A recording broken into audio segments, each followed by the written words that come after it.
বাংলাদেশের বাজেট ঘোষণার পর অর্থাৎ ২৫-২৬ অর্থবছরের নতুন বাজেট ঘোষণার পরপরই তো মন্ত্রণালয়ের পক্ষ থেকে বাংলাদেশের সকল ধরনের সঞ্চয়পত্রের মুনাফার হার কমানো হয়েছে। সমস্ত সঞ্চয়পত্রের মধ্যে বাংলাদেশে যতগুলো সঞ্চয়পত্র রয়েছে তার মধ্যে সবচেয়ে বেশি জনপ্রিয় হচ্ছে পরিবার সঞ্চয়পত্র।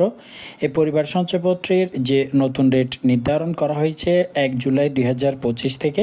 নিয়মে আপনি যদি ৫ লক্ষ টাকা ৫ বছর মেয়াদী পরিবার সঞ্চয়পত্র ক্রয় করেন তাহলে প্রতি মাসে আপনাকে কত টাকা করে লাভ দিবে বর্তমান নিয়ম অনুযায়ী, এবং এখান থেকে কত টাকা ট্যাক্স কর্তন করা হবে এছাড়াও জানাবো নিয়মে পরিবার সঞ্চয়পত্র কিনতে হলে কি কি শর্তাবলী আপনাদেরকে মানতে হবে। দিন পর্যন্ত সঞ্চয়পত্রে ৭.৫ লাখ টাকার কম বিনিয়োগের ক্ষেত্রে ৫ বছর মেয়াদ শেষে আপনাদেরকে লাভের হার দেয়া হতো ১২.৫০%। এখন পরিবার সঞ্চয়পত্রে সেটি কমিয়ে আনা হয়েছে ১১.৯৩%, অর্থাৎ কমানো হয়েছে। আর ৭.৫ লাখ টাকার বেশি বিনিয়োগে মুনাফার হার ছিল আগের ১২.৩৭%, সেটা কমিয়ে আনা হয়েছে ১১.৮০%। এবার আসি বর্তমান রেট হচ্ছে তাহলে ১১.৯৩% হারে ৫ লক্ষ টাকায় ৫ বছর সম্পূর্ণ মেয়াদকাল শেষে কত প্রতি মাসে কত টাকা আসে। লক্ষ টাকায় ১১.৯৩% হলে ৫৯,৬৫০ টাকা, এটি হচ্ছে প্রতি বছরে আপনি পাবেন।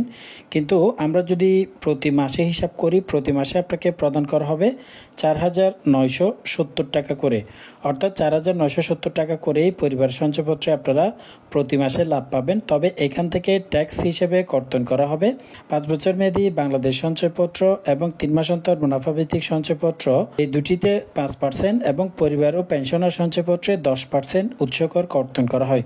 অর্থাৎ আপনার এখান থেকে ৫ লক্ষ টাকা পর্যন্ত যেহেতু 10% অবশ্যই ব্যাট কেটে নেবে। তবে বলে রাখি ১০ লাখ টাকা পর্যন্ত আপনি যদি সঞ্চয়পত্র ক্রয় করেন ট্যাক্সের রিটার্ন বা টিন সার্টিফিকেটের কোনো ঝামেলা নেই, আপনাদের কোনো রিটার্ন জমা করতে হবে না, রিটার্ন ছাড়াই আপনারা ক্রয় করতে পারবেন।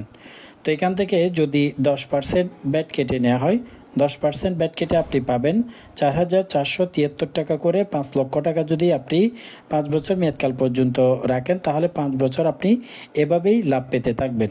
তো ট্যাক্স কাটার পরে যেহেতু হিসাব করলাম ৫ বছর সম্পূর্ণ মেয়াদকাল শেষে, তাহলে আপনার মোট লাভের মাস পরে আপনি সম্পূর্ণ মেয়াদকাল শেষে আপনার মূল যে লাভের অংশ সেটি হচ্ছে ২,৬৮,৪২৫ টাকা। সম্পূর্ণ ৫ বছর মেয়াদকাল শেষে আপনার এই লাভটাই দাঁড়াবে।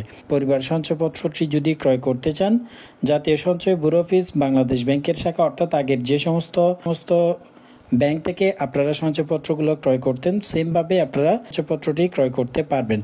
৭,৫০,০০০ টাকার উপরে গেলে কিন্তু ভিন্ন রেট প্রদান করা হবে। যারা আগে সঞ্চয়পত্র ক্রয় করেছেন তাদের আগের রেটেই থাকবে। নতুন করে যারা ১ জুলাইয়ের পর থেকে সঞ্চয়পত্র ক্রয় করবেন তাদের জন্য এই হারটি নির্ধারণ করা হয়েছে।